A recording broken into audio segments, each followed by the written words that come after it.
વડોદરાથી સમાચાર પ્રાપ્ત થઈ રહ્યા છે। વડોદરાના કરજણમાં દીપડો દેખાયાની ઘટના સામે આવી હતી।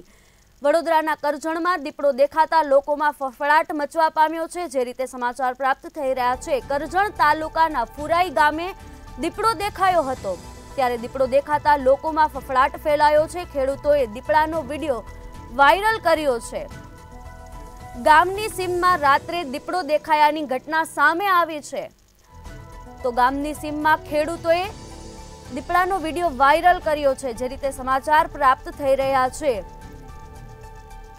વડોદરાના કરજણમાં દીપડો દેખાતા લોકોમાં ફફડાટ મચ્યો છે। તો દીપડો દેખાતા કરજણ તાલુકાના ફુરાઈ ગામે દીપડો દેખાયો હતો અને દીપડો દેખાતા ખેડૂતોએ દીપડોનો વિડીયો વાયરલ કર્યો છે।